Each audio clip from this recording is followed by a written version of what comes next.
and she is a graduate of the University of Toronto Faculty of Law. And so she is a lawyer and someone who's very well known in the field of housing. Has done some tremendous work. Recently, a documentary has been produced which features Leilani and her work. It will be premiered in March, I believe, in Copenhagen, right? So, and I'm sure it'll be big for film festivals. So we're going to start with a trailer for the video, and then I'm going to speak and share her thoughts. Please join me in welcoming Leilani.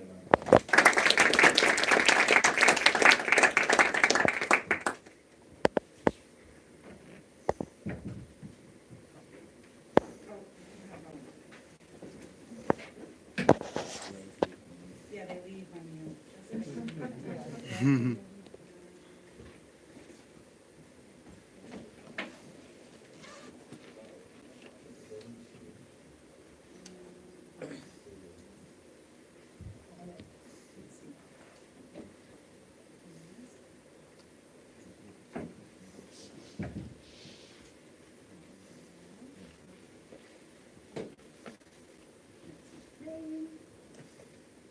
Where'd they go?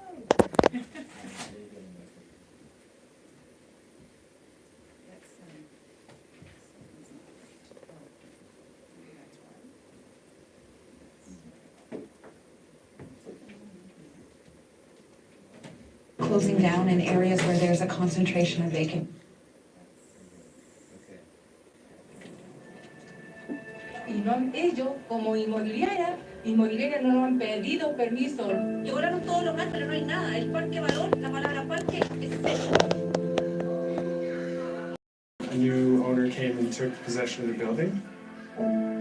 They were breaking locks for the main entrance for the building. They were physically pushing their way into people's apartments upstairs.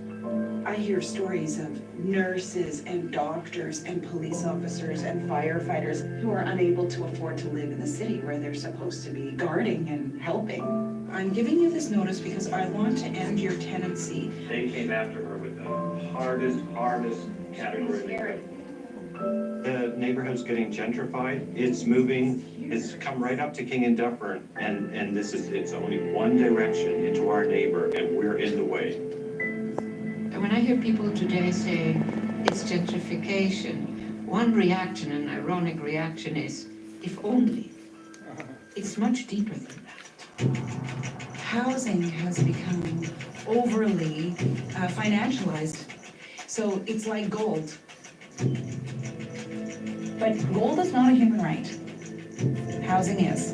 They want to raise each promenade building rent up to like $900 each. But if it goes to $3,400, I have to make at least $100,000 each. Schools are closing down in areas where there's a concentration of vacant housing. Shops are closing down, restaurants are closing down. And you lose the diversity and the richness of a city. These dark, empty buildings, and they are making money. So when people think, oh, poor investor, something went wrong, hell no. One of the councillors said, if you can't live in Notting Hill, then you shouldn't be in Notting Hill. What's all that about? Who the fuck is he to say something like that? Preparing for a meeting with the largest landlord in the US, what questions would you have the special rapporteur ask, depending on who I meet there? You might want to go big picture, ask them what they think their obligation is as a corporate citizen. If I can get them to talk about the human side of this, then we might get somewhere. They canceled the meeting. Are you a legal scholar actually on human rights, or is you just Yes, yes, So that's right. You have the instrumentality that is the law. Exactly. Because what I see is those with power, boy, can they deploy the law in ways that work for them. Stuff is happening,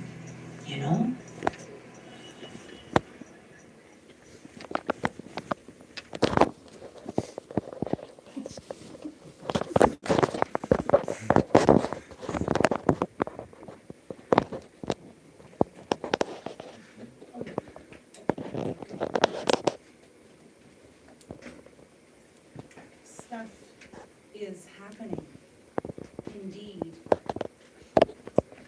Many years ago, I met a woman in New Orleans named Naomi.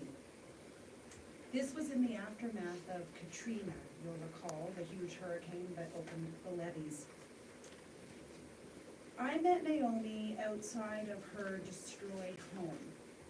She was African American, in her 60s, physically disabled, using a wheelchair. Naomi wanted to show me her home. It was a small white bungalow with steps leading up to the front door.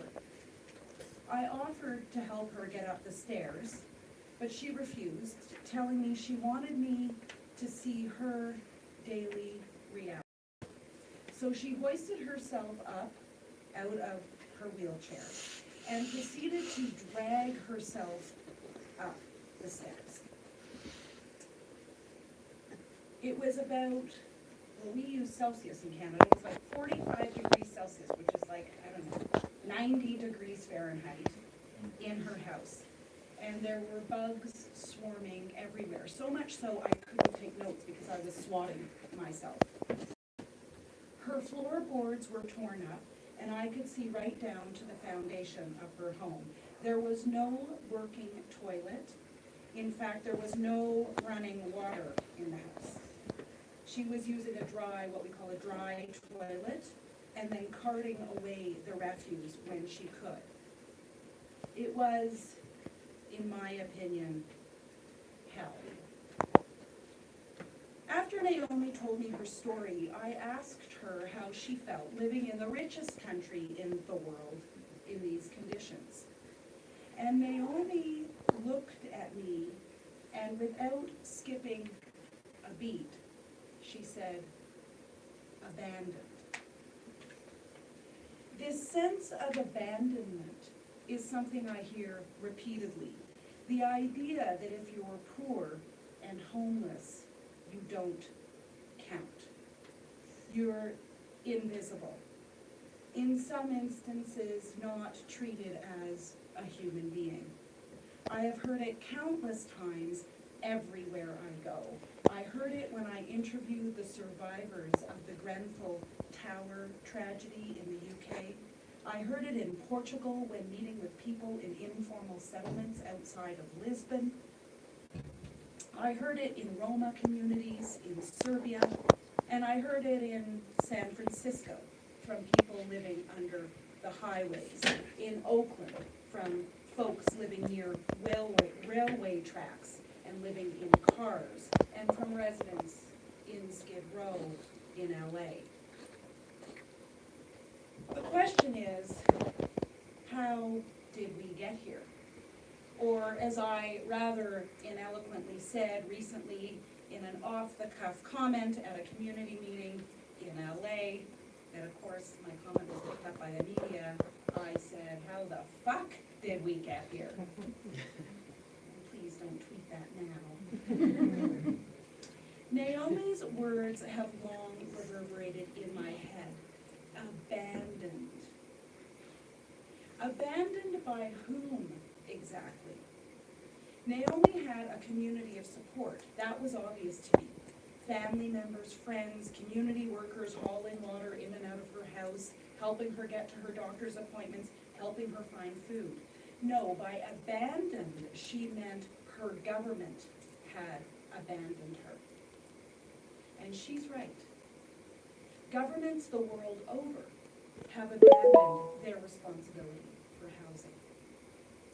Let's remember, worldwide, 100 million people are living in the streets, facing daily threats to life and security, and this number is on the rise. 1.6 billion people lack access to an adequate home, living in informal settlements or encampments or tent cities, under the constant threat of being evicted, most lacking clean water and sanitation, requirements of the right to adequate housing. Across the world, as I said, homelessness is increasing pretty much everywhere except Finland. In the US, there are at least 500,000 people who are homeless, with the bulk of them in California and in the West, including here in Colorado.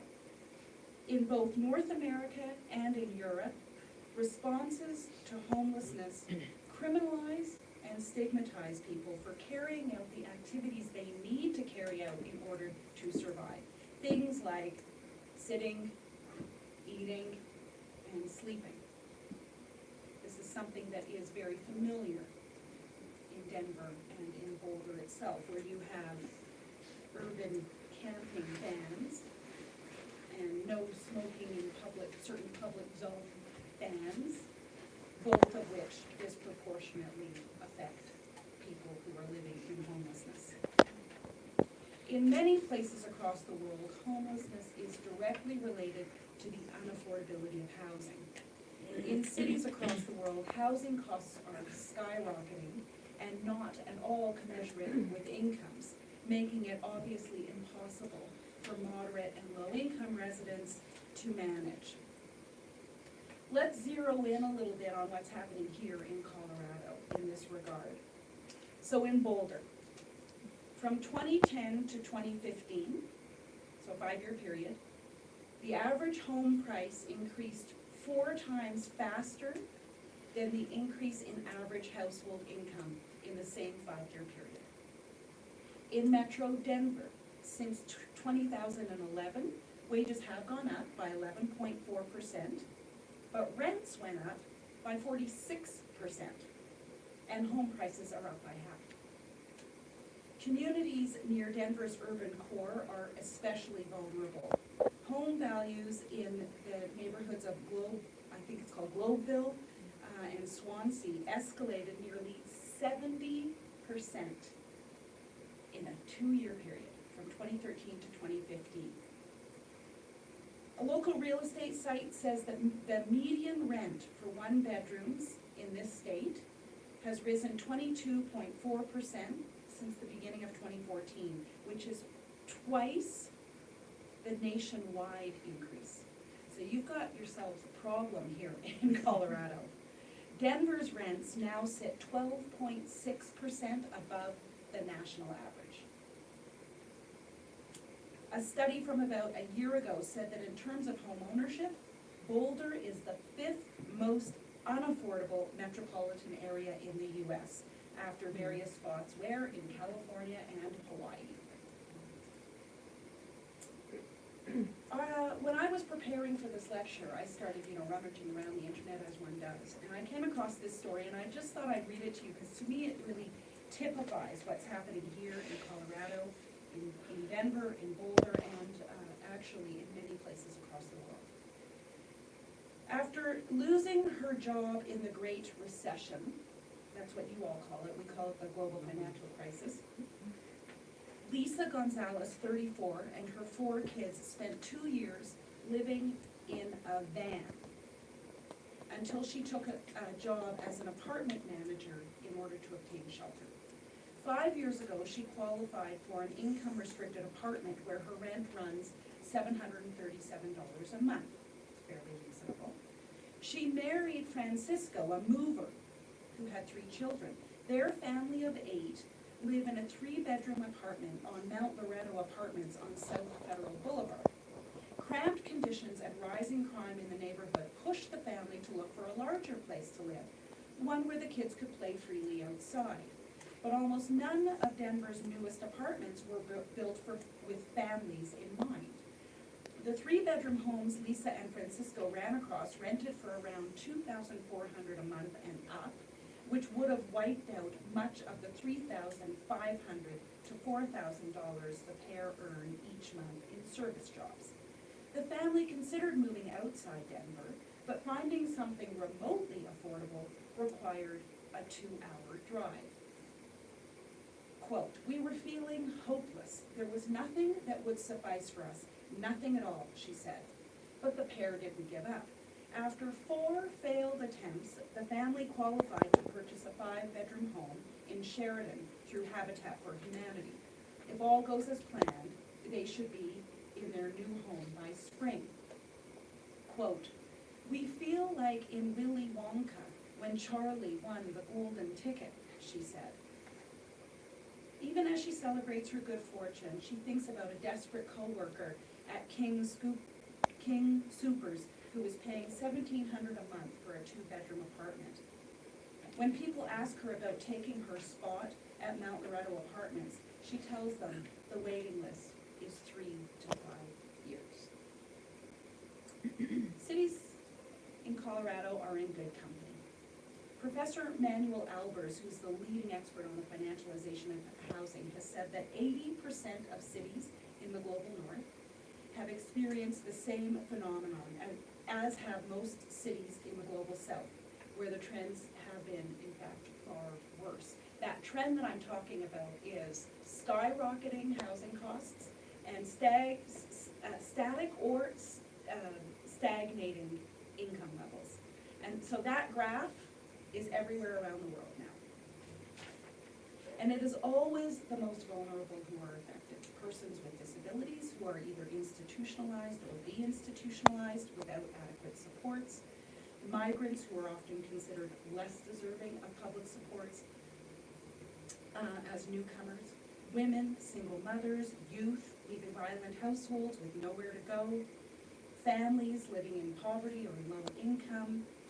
Indigenous peoples who have historically and continue to be forced off their lands, and subject obviously to the practices of colonialism, LGBTQ, and others facing the harshest forms of discrimination. The most vulnerable people are simply being pushed out of their homes, neighborhoods, and communities. In my opinion, all of this is testament to Naomi's claim and the claim of so many others of government abandonment. In particular, I think it's their abandonment to the commitment to human rights. So again, how did we get here? What are the root causes of this here and now?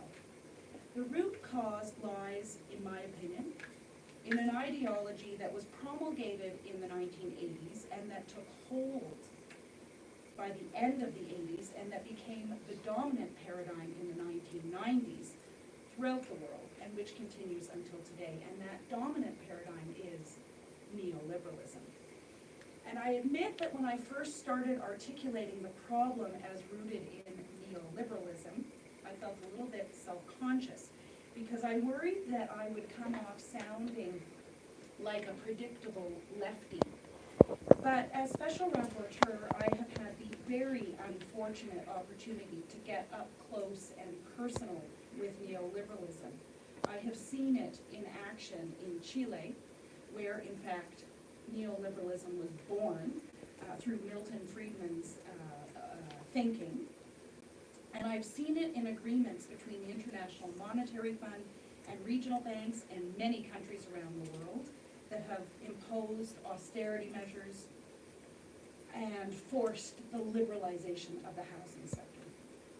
Neoliberalism, is an ideology that believes, for those of you who don't know, that the unregulated market, supported by the state, ironically, will respond to need, and that governments should take a big step backward from social protections and supports. In the housing sector, it means a number of things, including reducing protections for tenants, such as security of tenure, selling off social housing and not producing more, and generally making sure housing is wide open to the unregulated market. In the 1990s and early 2000s, that version of neoliberalism looked pretty bad. So when that was first introduced, people were pretty, whoa, what's going on here? When you add the newer phenomenon of financialization of housing into the mix, it creates the impossible housing conditions that we are witnessing in cities around the world, including many in the US. Los Angeles, San Jose, California, San Francisco, Oakland, New York, and now I'm learning Boulder and Denver. By financialization, I mean where housing is no longer viewed as a home and instead is viewed as a commodity, a place to park excess capital, or where housing is used as a financial instrument to leverage capital for other investments. Now, housing has long been financialized. home ownership through the purchasing of mortgages is a form of financialization, and it's existed for a very long time now. And that is obviously mortgages are a financial product linked to housing. That is not what I'm talking about now. What I'm talking about is something quite new. I'm talking about the unprecedented wealth in the world that's being parked in housing, used as a profit generator. Sophisticated financial instruments turn housing into a very lucrative stock, resulting in huge profits for some and driving up rents and reducing the availability of affordable units for others. Housing is now invaded by financial actors, banks, pension funds, private equity firms, real estate investment trusts, shareholders, and rich individuals, all of whom view housing predominantly as a place to park excess capital, to turn profit and generate more money for themselves, few of whom view housing as home. And they're buying up properties, particularly in neighborhoods they call undervalued, where affordable units still exist. Properties out of which they know they can squeeze more profits and use to leverage and generate more capital. And beyond all of this buying, evicting, and flipping, these financial actors use their political power to lobby governments to develop the legal and taxation infrastructure necessary for new financial instruments related to housing so that they can make more money. And they use this same power to lobby to ensure weak tenant protections remain in place. If anyone followed the Prop 10 stuff that was going on in California, you'll know what I'm talking about. So this, my friends, is the new housing landscape. There are, of course, other manifestations of financialization that you'll probably be familiar with, such as short-term rental platforms like Airbnb, which results in the increase in the development of luxury accommodations and the reduction of available housing stock that could be used for affordable rentals. There are these things called real estate investment trusts in countries around the world. And in fact, one of the biggest real estate investment trusts is based here in Colorado, in Denver, one of the biggest ones in the US.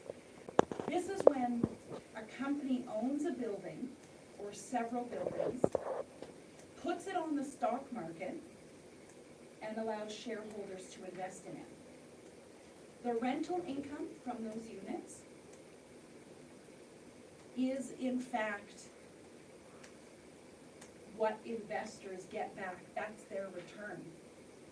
So you can imagine the incentive to make sure those rents constantly are increasing to satisfy all of those stockholders waiting for a good return on their investment.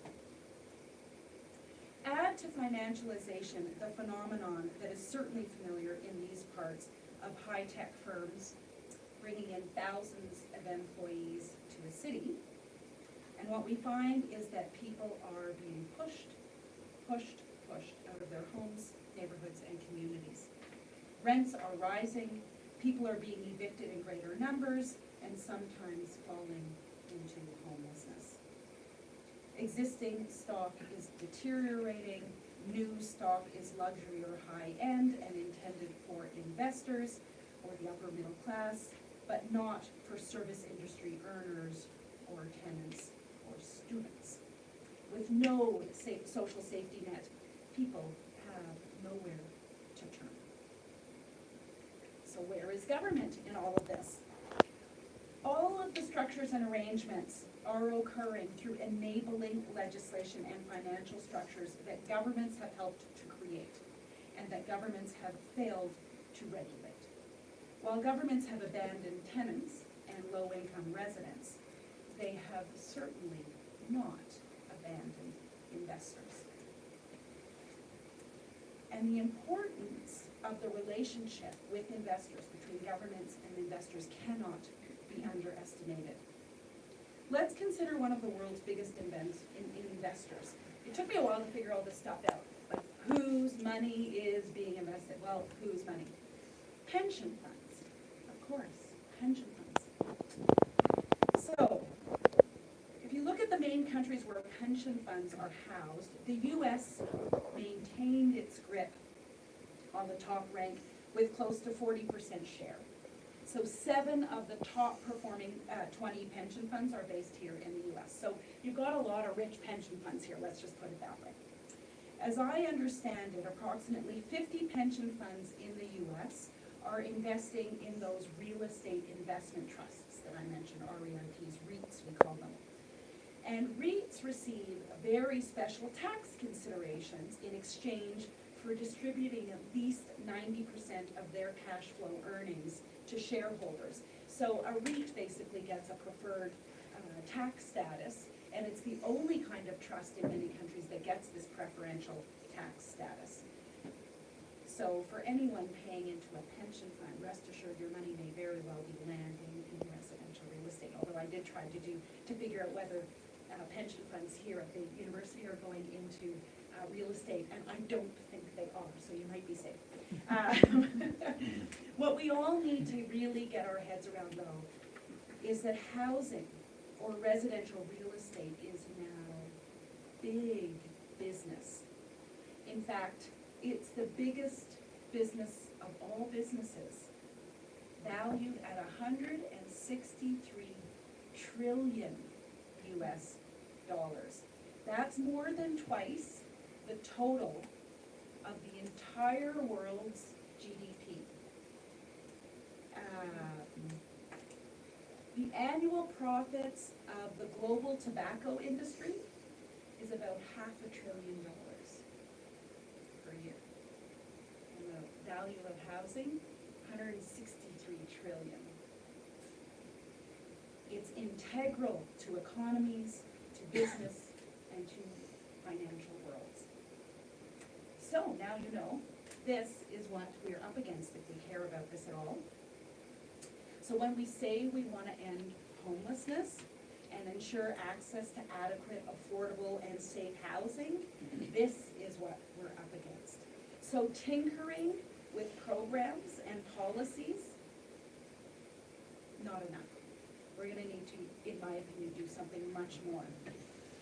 I think it's important to note that the decision of governments to support housing as a commodity or as an investment, and the complementary decisions to withdraw conceptually and in practice from housing as a social good, cannot be regarded as just, any old policy decision.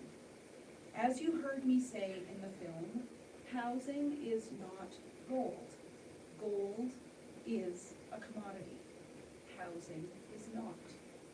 It's a human right that governments around the world, including the US government in its own way, have committed to. Unfortunately, housing as a place of warmth, of security, and love, of shared stories and memories, is losing its currency. So, how do we get there? How do we get back to housing as home? I think what's required is a seismic, paradigmatic shift. So in partnership with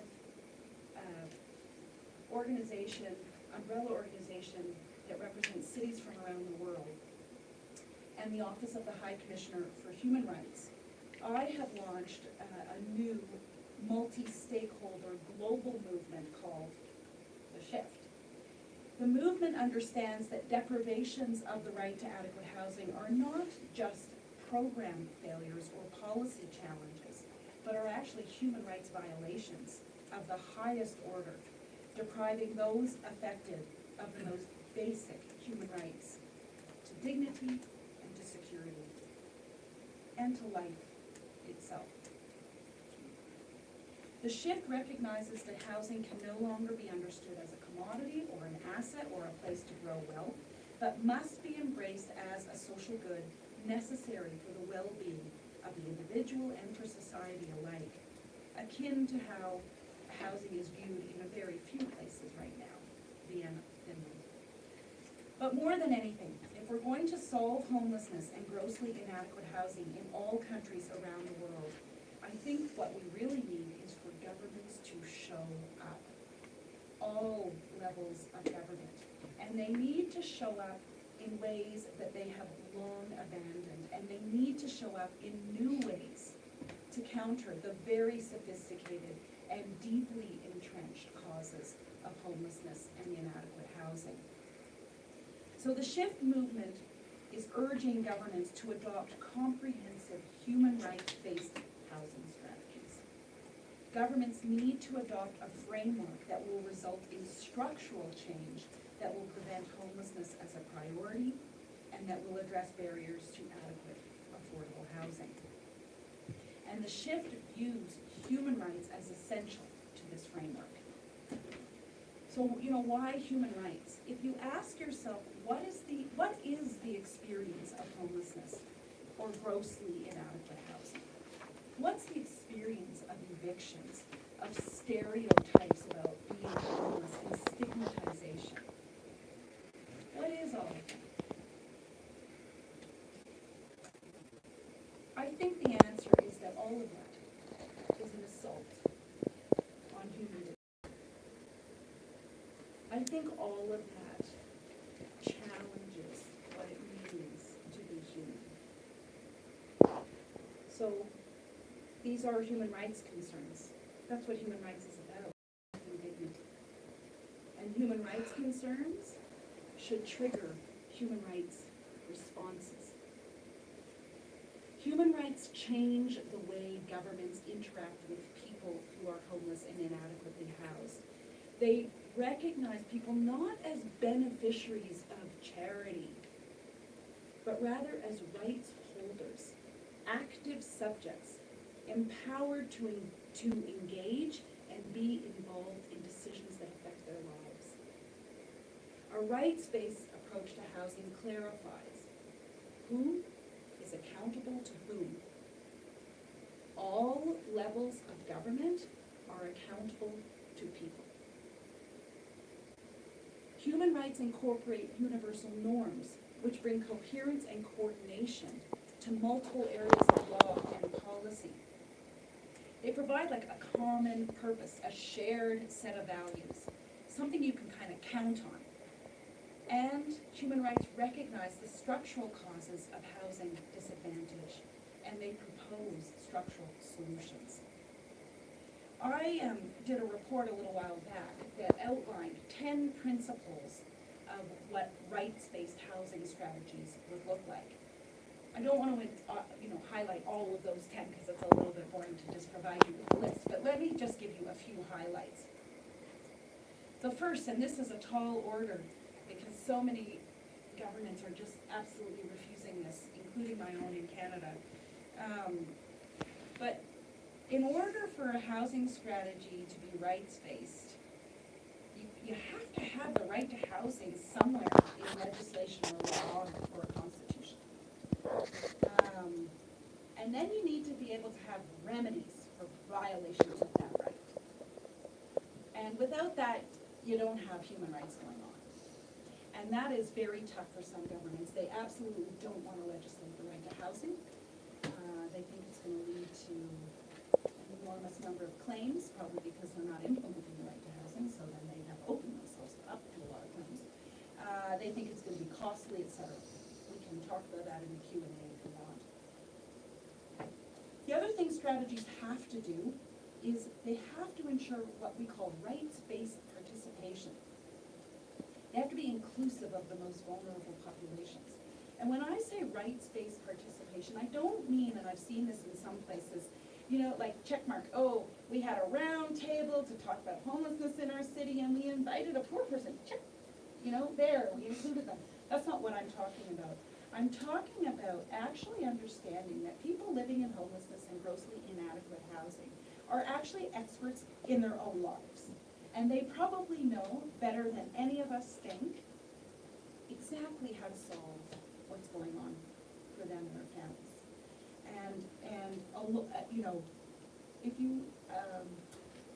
you don't give people who are affected by a problem an opportunity to express what they see as the barriers, we are never going to achieve results and solutions that work for people. Again, that's a tall order. I already mentioned this, you know, in passing, but strategies have to ensure access to justice. And by that, I don't just mean access to courts. For most people, courts are not friendly places. For people living in homelessness, oh gosh, in Colorado and Denver and Boulder, you know, courts and law is not generally a friendly place, right? It's where it's the criminalization. So we have to be more creative.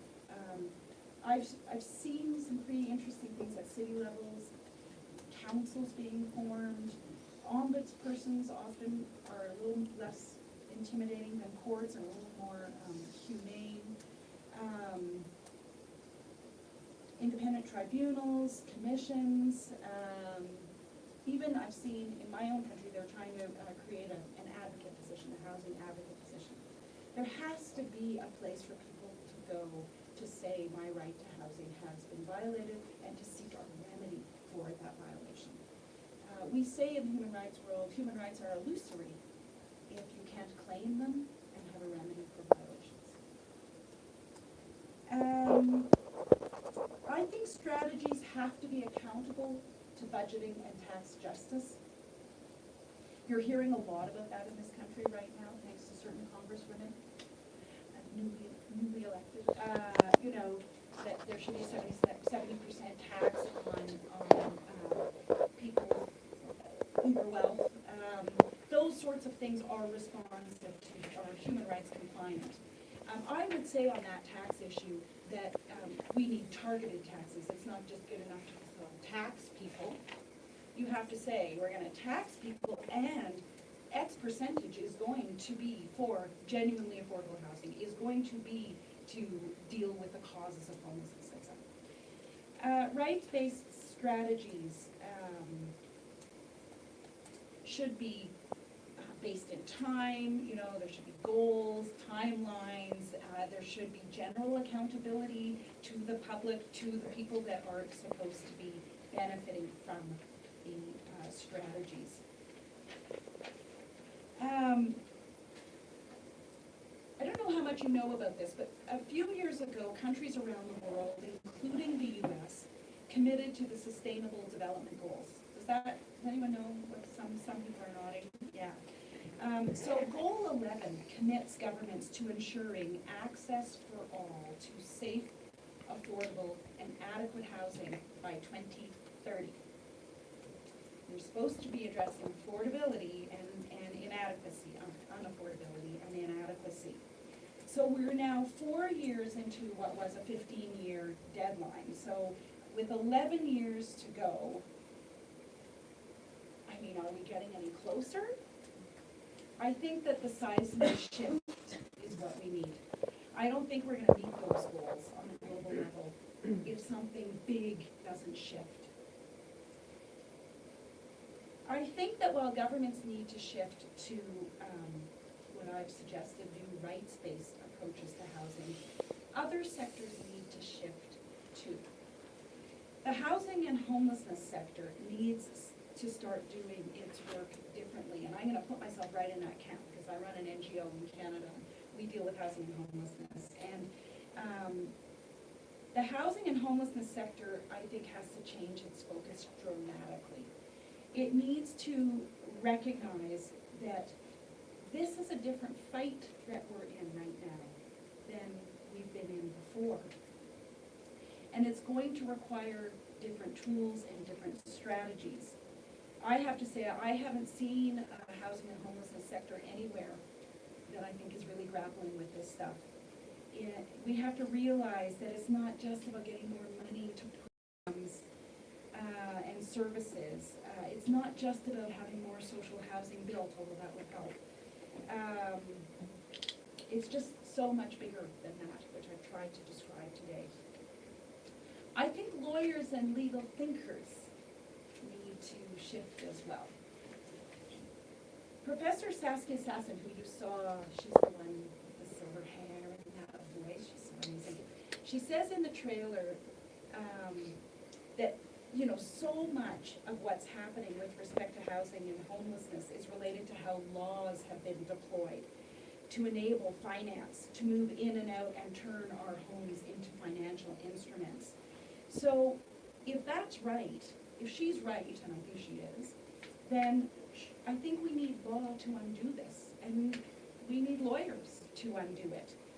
I think as a lawyer, I'm allowed to say that we aren't always as creative as we can be on the progressive side of law.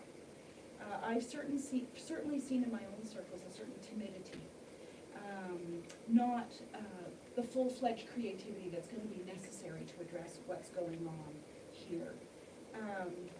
I think law schools have a role to play. I think all students maybe should have to be required, if they're not in this school, maybe they should be required to take certain access to justice type courses. I know some law schools have started to do that. Compelling legal community service hours, assisting private bar lawyers in advancing progressive strategic litigation, etc. I do think I'm going to start outreaching more to law schools and law students. The shift, I should say, as a global movement has started to grow. 32 cities from around the world have committed to reclaiming to housing, and they've signed this thing called the Cities for Housing Declaration. So big cities like Amsterdam, Berlin, Mexico City, Seoul, Montreal, Paris, have all said that they are committed to reclaiming the right to housing, and they are embarking on enacting strategies, hopefully, that will be rights-based. So, one idea I had was to try to get, so cities have committed to the shift. I have national human rights institutions have started to commit to the shift as well. I'm working on legislators and elected officials. I was wondering whether I shouldn't start recruiting law schools or law professors to commit to the shift. I'm not putting anyone on the spot.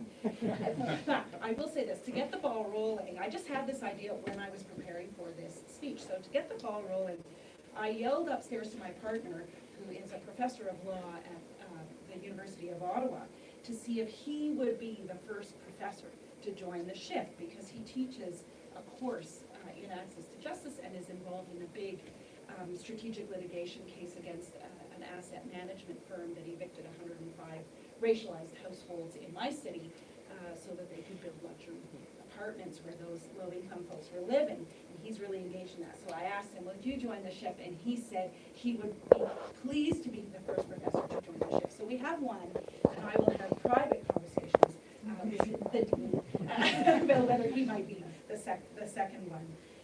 But honestly and seriously, I think if we're going to make change, and if we're going to make this shift that I'm talking about, we're going to need to come together in new ways and develop new partnerships and be bigger and kind of bolder than we have been before. And I think we need to build sector by sector and sort of, to counter this incredibly powerful force that we're up against. But if joining the shift isn't really on your agenda or you're not that interested, I do have a few recommendations I'm going to end off with. Here's sort of what you might do. Here's your to-do list. You could demand that your governments, local government, state, national, adopt rights-based housing strategies and recognize homelessness as an immediate human rights priority. You could host public screenings of the film, Push, and invite unlikely allies to that screening to start having provocative discussions. You could start a pension fund campaign, if you're paid into a pension, where they invest in residential real estate. You'd have to ask your pension fund, what are you investing my money in? And if they are investing in residential real estate, suggest that they do otherwise. This is happening in the environmental movement, you can imagine, so surely we could do it in the housing movement. And then on a more personal level, I'm gonna ask you to think twice before you rent an Airbnb on your next vacation. Find out if Airbnb is regulated in the city where you're traveling to.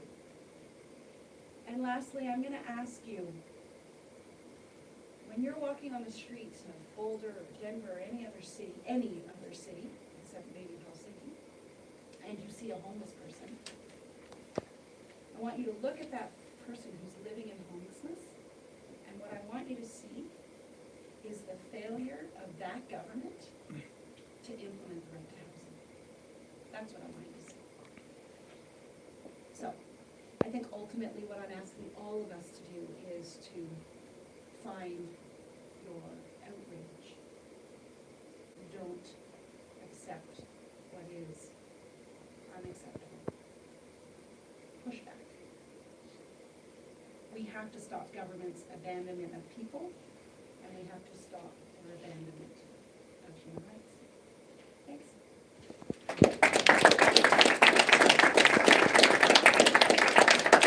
Leilani's offered to answer a few questions. We have just a few minutes, around 7.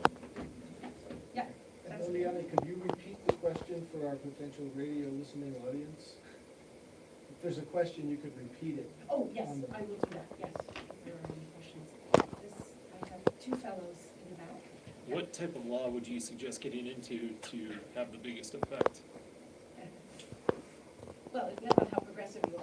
I think we should all start studying tax Call it on the law. progressive side of But- things. Call it on the progressive Yeah. side of things. Well, I think that we need to figure out tax law and figure out progressive taxation. So I don't know that you need to be a tax lawyer to do that. I myself knew nothing about financialization of housing 2.5 years ago. Nothing. And I never took business law or BizOrg or whatever it's called. I never took any tax law, whatever. And I don't find it that complicated. It's just a different language, so it's like learning a second language or third language or whatever. I think knowing human rights law is pretty important. Yes. What you mentioned about the REITs, I kind of travel that space. Certainly, I think it's much worse than maybe even you depicted. In been in some of the conversations and the panel discussions I've been part of, one of the discussions is how to raise the rent, how to charge for parking, how to charge for whatever you can charge for, and unpack that. And while we see the effect in affordable housing, we also see it creeping up to be the middle class and others that are affected to this. We see 50% rent burdens. I don't see anything going away from that direction. I had a question for you on, you referenced, if I heard you right, Finland and Vienna. Is there anything we can learn from them about what they do, why they don't have that homeless problem? Yeah, so the question was, why is it that Vienna and Finland are faring fairly well with respect to homelessness?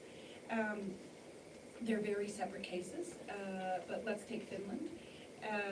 So Finland, first of all, has the right to housing in their constitution. And they also have a culture there where homelessness is viewed culturally as unacceptable. And it's like, just unacceptable. So they had as a mindset a desire to address homelessness that was already, that had been allowed to happen. So they set about to try to reduce homelessness, and though they hit their target, they didn't do as well as they had wanted to do, and they were using a very particular model called the Housing First model, which is where you provide housing to people regardless of their circumstances, and then you deal with their social circumstances if that's necessary, so you provide them with social supports. The Finland model, I should say, of Housing First is very particular.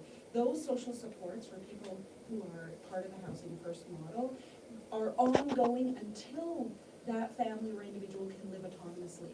So that might be a lifelong of supports, or it could be 2 months, depending on the person's circumstances. But the state has committed to providing those supports for the duration of that family or household needs. But they found that while they were successfully housing the homeless population, homelessness was still growing. So in other words, new homeless people, right? Because Housing First doesn't solve the causes, it's only solving the existence of homelessness. And so then they set about to try to figure out what the causes were and started changing certain laws and policies, and now they have successfully wrestled down. So they went after the structural causes and were successful. Vienna has a long history of providing social housing for everybody. So it's a really interesting model. It's not just for the most disadvantaged households. Everyone basically has been entitled to social housing in Vienna, and they continue to produce way more social housing than most other cities in Europe, almost all other cities in Europe. They are under some stress, but they are continuing to try to move with that model. So it's a long history of state support for social housing, and again, a pride in housing. And if you look at Singapore, is also considered one of the more successful places. They also have like a 50-year tradition and history and culture of contributing as a government to social housing and to housing. So there, I think you were first, and then this woman, and then Derek. Mine is pretty simple. I was just asking that Airbnb phenomena, are they pretty much the company that's doing that, or are there other examples of companies that are contributing to that problem in similar ways? Yeah, so the question is about Airbnb and whether it's the only one. It's the most well-known platform, but I was speaking to someone in a hotel association recently. I find myself talking to all sorts of people these days, very interesting. And he was saying that he's most concerned about Expedia. And I was in Australia on holidays looking for a regular hotel in Melbourne. I just wanted to stay at a regular hotel and went on to booking.com, and every listing I could not find a regular hotel. I had to put in names of hotels to get the hotels, if you know what I mean. Otherwise, I was getting all these apartments and condos for rent. So it's not just Airbnb. I think Airbnb is very active. I think they're litigating regulations right, left, and center. I've heard that the number of litigation they're involved in is huge. And so, in other words, they're feisty, shall we say. But no, I think it is the whole phenomenon of short-term rentals that's the problem. In Portugal, for example, I saw, they don't call it Airbnb, but it's all short-term rental companies there, so yeah. So you have time for just one? Just maybe one two. more? You can go ahead. How many other? So what I grapple with in this town, I've been here for 23 years, is that how I was raised is that you would buy a house and leverage it to buy more or build. It was a path to building wealth. Now we have these large investment firms, et cetera, buying out. And we're seeing the problem with that now. I have a ton of friends that are flipping and doing, and now condoizing houses. So what I grapple with, and even if we're presenting to governments, especially in a town where so much wealth has been and is invested in real estate, how would you suggest in micro movements of starting to suggest that backing out of the housing as, I get where you're going with the human rights, but the other countries and cities you're speaking of, if they started in that mindset, I mean, this is a shift. This is big. And when a government, like our local government, is appointed or voted in by the people, and we know that in this town in particular, it tends to be the older, wealthy people that are voting and putting them into office, how do you suggest them to vote against themselves or make laws against themselves?